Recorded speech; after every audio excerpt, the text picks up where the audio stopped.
Olá, criatura falante, seja bem-vindo para mais um vídeo aqui no canal Inventa Línguas. Hoje aí a gente vai fazer um vídeo rápido aí para a gente dar uma discutidas interessantes sobre variação linguística, sobre corrigir as pessoas, né, em português correto pelo padrão, ortografia, esse tipo de coisa. Eu vi esse vídeo aqui da Rita Von Hunte, né, uma drag queen do YouTube aqui, da galera marxista do YouTube aí, muito legal os vídeos da Rita. Eu aconselho todo mundo ver, os vídeos da Rita são muito interessantes, né? Assim, ela traz muita carga teórica para os vídeos, dá várias indicações de leitura, sempre sai muito bem embasado as coisas. Não é diferente com os vídeos que ela faz sobre linguagens, né? Ela faz, pelo que eu sei, né, a Rita estudou letras, né? Formada em letras, é professora de literatura, se eu não me engano. Então ela tá aí por dentro, mais ou menos, para onde é que vai as discussões da linguística. Mas nesse vídeo aqui tem algumas coisas que eu gostaria de falar, porque ela toca no ponto de ortografia, né, que eu já venho há um tempo querendo falar aqui no Inventa Línguas. Então surgiu a oportunidade, eu recebi esse vídeo aqui, o YouTube me recomendou, o algoritmo aí está ao nosso favor. Então,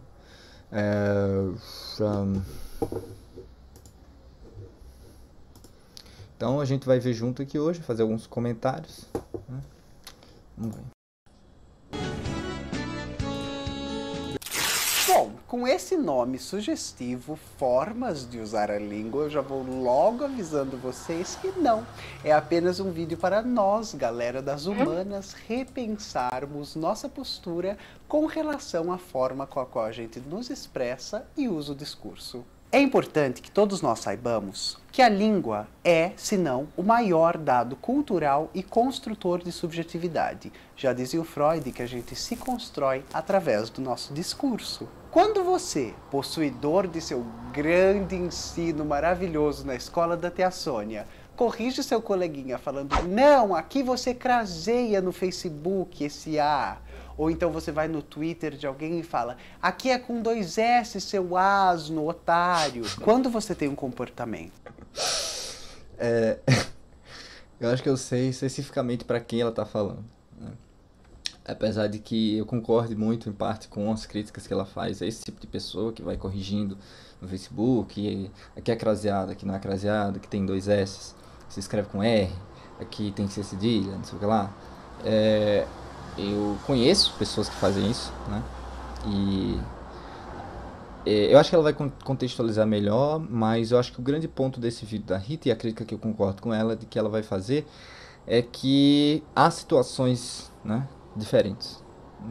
E dependendo da situação que você tá, né, do Facebook, Twitter, sei lá, faz sentido você ficar calado e não falar, não tentar corrigir as pessoas.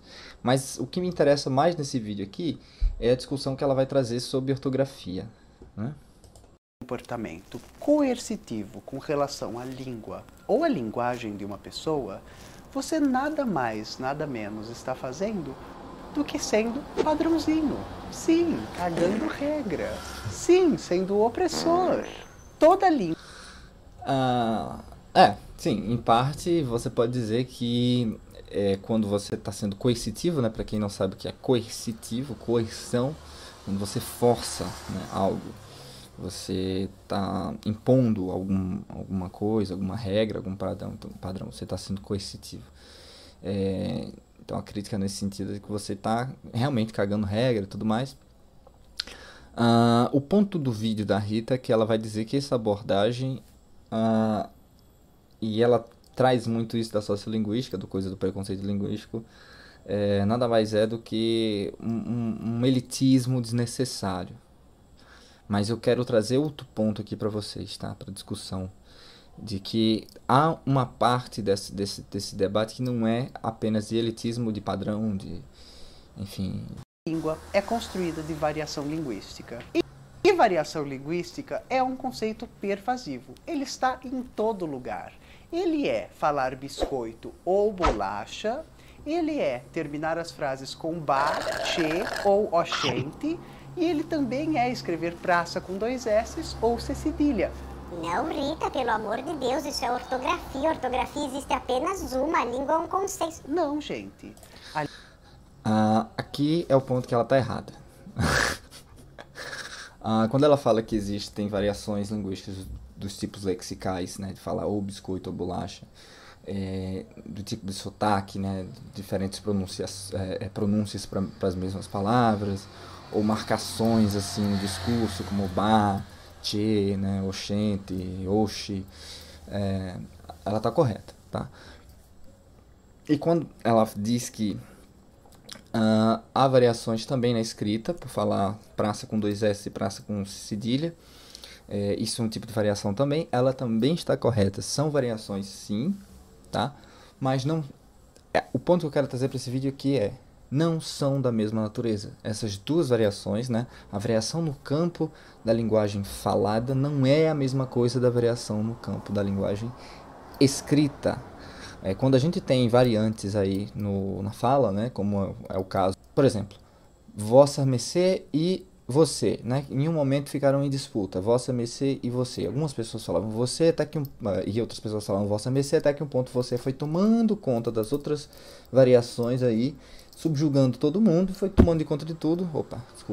Tomando conta de tudo e hoje todo mundo fala você, né? Algumas pessoas falam tu, mas ninguém fala mais vossa mercê. Então as variantes que estão em disputa hoje, né? Você ganhou, né? A palavra você ganhou a disputa, é a que é mais usada, mas tem tu também, né? Tu e você agora são as variantes que estão brigando. A gente vai ver quem é que vai ganhar.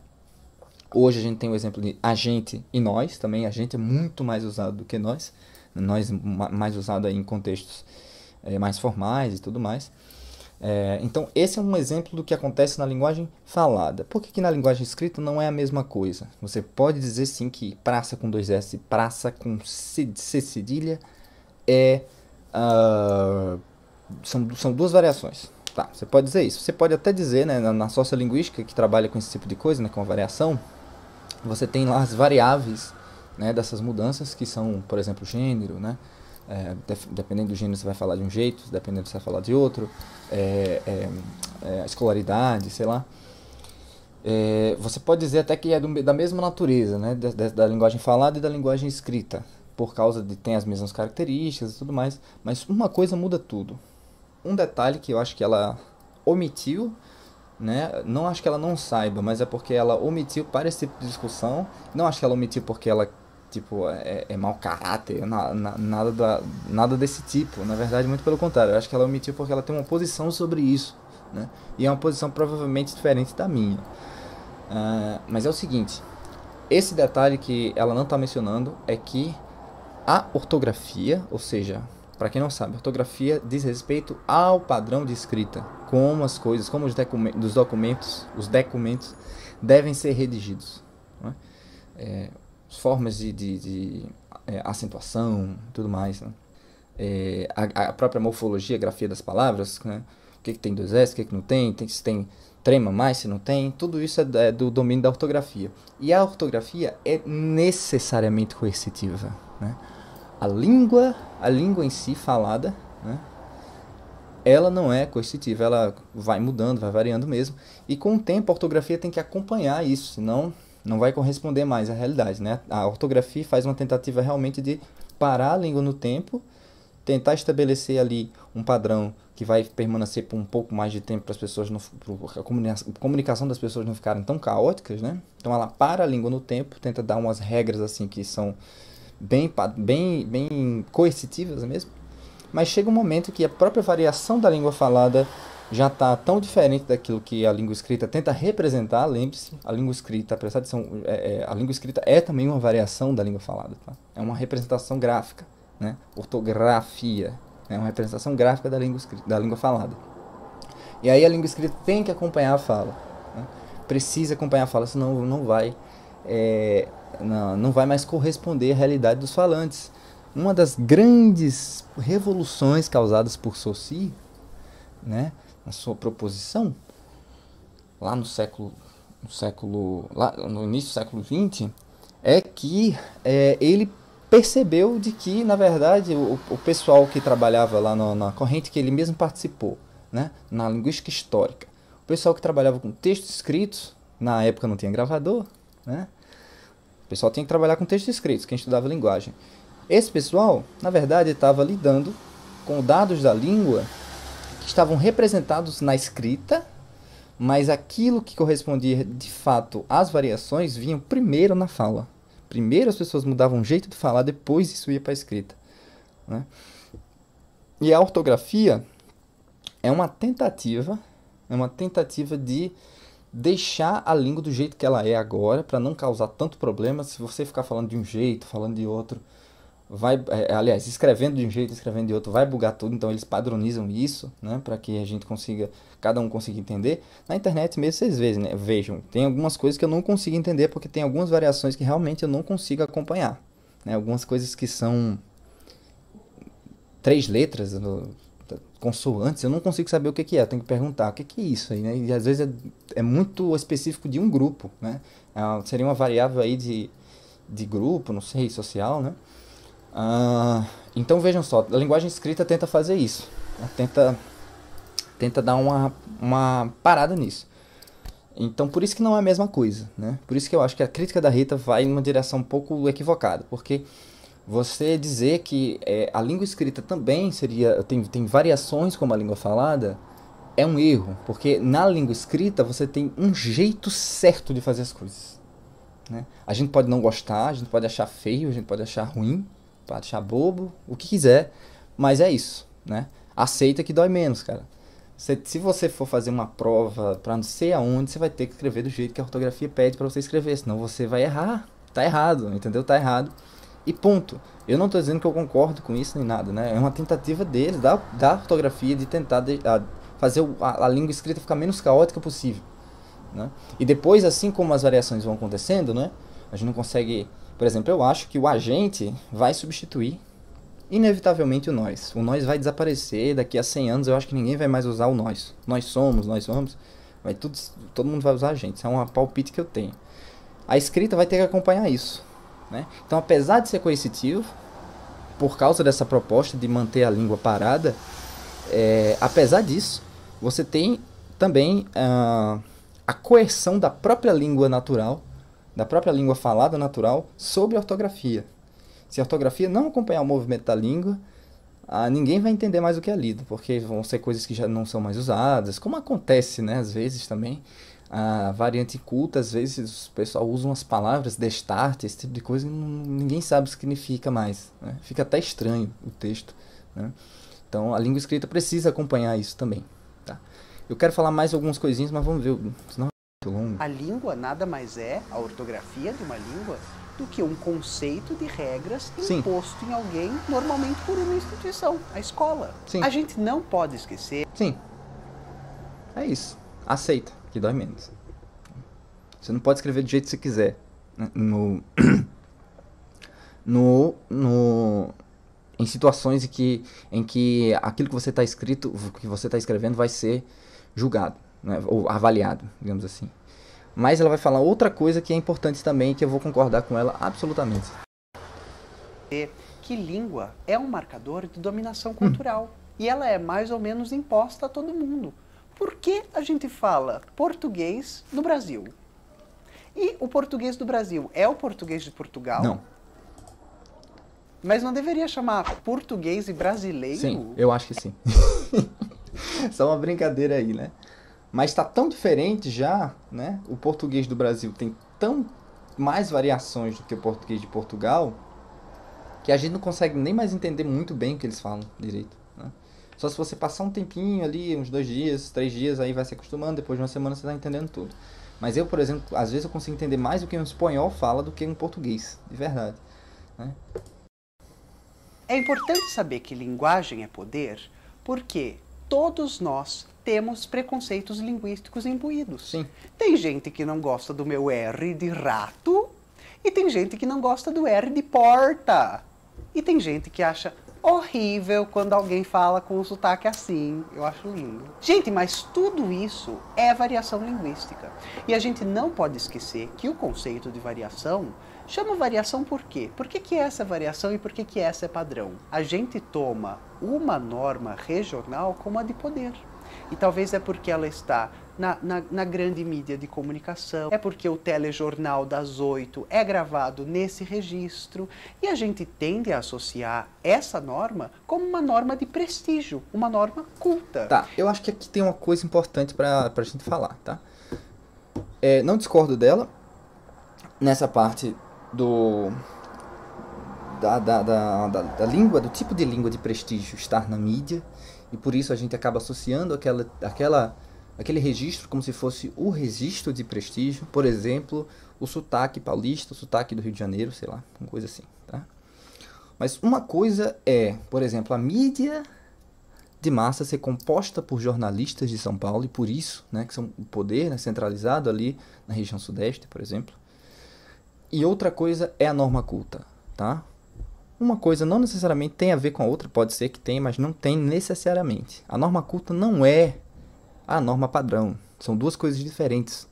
Norma padrão, muito associada à ortografia, à correção, você deve falar assim e tudo mais.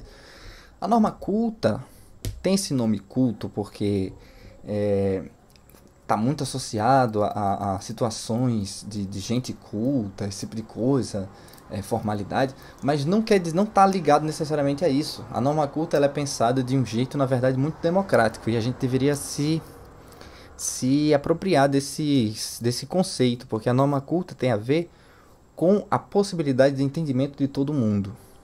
A norma culta é nada mais, nada menos do que você utilizar o menos possível itens lexicais, os jeitos de falar, né, na sua fala ou na sua escrita mesmo, que possam confundir o seu público que não compartilha da mesma variante que você.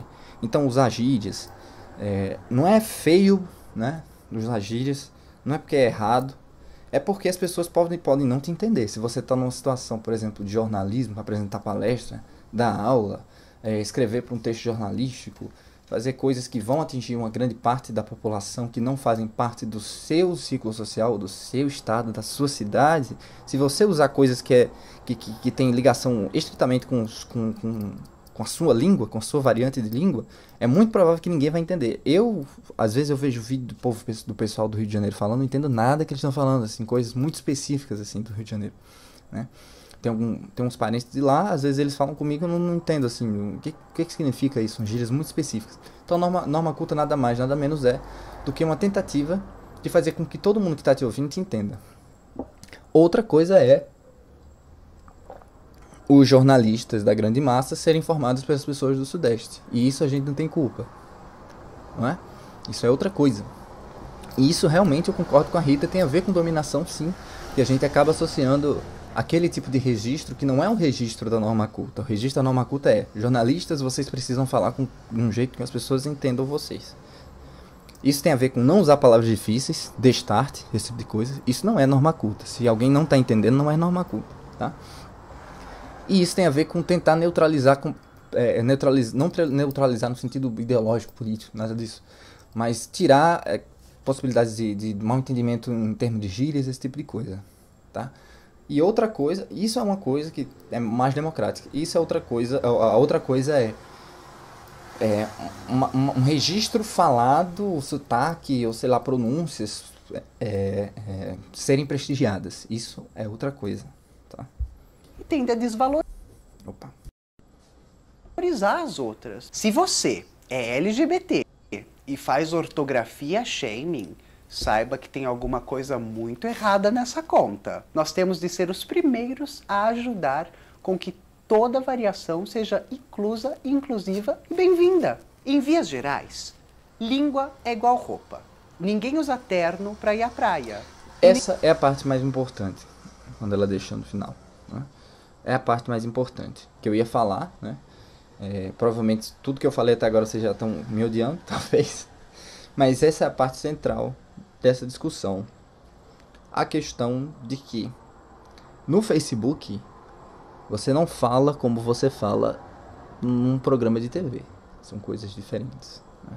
Facebook, desde essas novas formas de comunicação, essas novas mídias, redes sociais, isso é uma coisa bastante característica da língua natural mesmo, né? Da fala. de criar coisas novas, variações novas para você falar, coisas mais rápidas, jeitos novos de falar, né? E, obviamente, como você fala no Facebook, aí eu concordo completamente com a Rita, né? Concordo completamente. Você ficar corrigindo pessoas assim, desse jeito, no Facebook, assim, isso é de uma estupidez tremenda, assim, estupidez tremenda. E ela vai falar uma coisa aqui que eu concordo, né? Depois, vocês vão ver junto comigo depois até o final, que é o objetivo da comunicação é que você consiga se tornar algo comum, é isso, comunicação. Você está conseguindo tornar alguma coisa comum, você está falando, a outra pessoa está compreendendo, ok, tá? Não precisa ficar corrigindo nesse sentido, tá?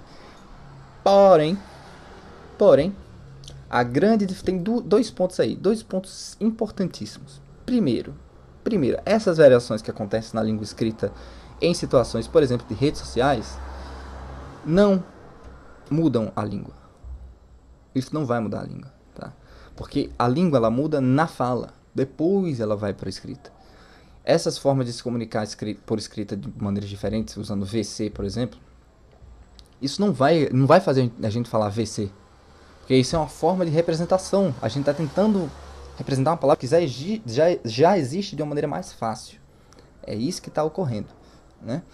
E também acho muito difícil a gente começar a escrever VC, né? A ortografia não vai acompanhar isso, porque não representa, porque você não representa os sons das palavras, né? Não estou dizendo que é ruim usar isso aí, eu uso também às vezes, mas é muito difícil de ser substituído na escrita mesmo. Isso aí é uma forma típica da rede social, né? Porque você não representa os sons, não tem som aí, só tem ruído. Não tem como você saber que palavra é essa. E outra coisa há casos de variações em que há realmente falha na comunicação. Aí precisa corrigir. Aí, desculpe, eu sou coercitivo mesmo. Por exemplo, coisas de ortografia que você precisa usar. Ponto de interrogação. Senão ninguém vai saber que se você está perguntando, se você está respondendo, se você está fazendo o que você... Entendeu? Se você não usar ponto de interrogação, como é que alguém vai saber que você está perguntando alguma coisa? Porque no português a gente não tem, por exemplo, uma estrutura gramatical exclusiva para a pergunta. A gente só usa pontuação. No alemão, no inglês, a gente pega o verbo principal. Aliás, no alemão o verbo principal, no inglês é um auxiliar. A gente coloca lá no início da pergunta. Aí mesmo se você não usar um ponto de interrogação, dá para saber que é uma pergunta. No português a gente não tem isso, né? Na fala a gente só dá uma entonação diferente, né? Aumenta um pouco, vai para cima o som, né? Quando a gente está perguntando. Aí é diferente o som que a gente está perguntando e o som que a gente está respondendo. Mas na escrita não tem como saber. Eu já passei assim umas situações que eu não estava entendendo o que a pessoa estava perguntando, foi muito, muito estranho. E também tem outra variação que eu, às vezes, que está surgindo muito na internet hoje, que eu não consigo entender, é o pessoal usando sem acento, né? Por exemplo, fulaninho não sei o que lá. Aí eles falam fulaninho não sei o que lá. Às vezes eu consigo entender porque dá pra você sacar, né, o que está sendo dito ali, mas às vezes eu não consigo entender que é um e não é um i. E às vezes fica muito, muito, muito estranho mesmo. Então né, aí eu corrijo mesmo, aí é coercitivo mesmo. Como é que eu vou saber se você tá falando é o i, cara? Ninguém fala, dá-lo-ei o sal na mesa de almoço com os amigos. Bom, gente, então... Ninguém fala isso em nenhum lugar, na verdade, né? Isso aí quem falava, o Michel Temer falava isso porque ele, não sei, era do século XV, sei lá. Mas ninguém fala isso no... Próxima vez que você escrever ou falar, lembre-se, é a sua cultura e a sua identidade que está expressa no seu discurso. E o mais legal é ser entendida. Essa é a função primeira da linguagem. E é por isso, talvez... Por isso que usar o ponto de interrogação é muito importante. Que o presidente mais popular da história da nossa política foi o primeiro a se dirigir em língua e registro aos pobres. É isso, 13 beijos. Tá falando do Getúlio ou do Lula? Enfim, então é isso. Eu recomendo muito que vocês entrem aqui no Tempero Drag. Esse aqui é o canal da Rita, né? Tem bastante inscrito. Muito legal todos os vídeos. Esqueci de curtir esse aqui. Muito bom, tá? As minhas críticas aqui eram mais a respeito de ortografia, porque ortografia é uma coisa diferente. Ela não... A gente na linguística, deixando isso claro, ninguém na linguística concorda com nada coercitivo. Nada coercitivo funciona pra gente. A gente quer descrever como a língua funciona, as variações, tudo mais, tá?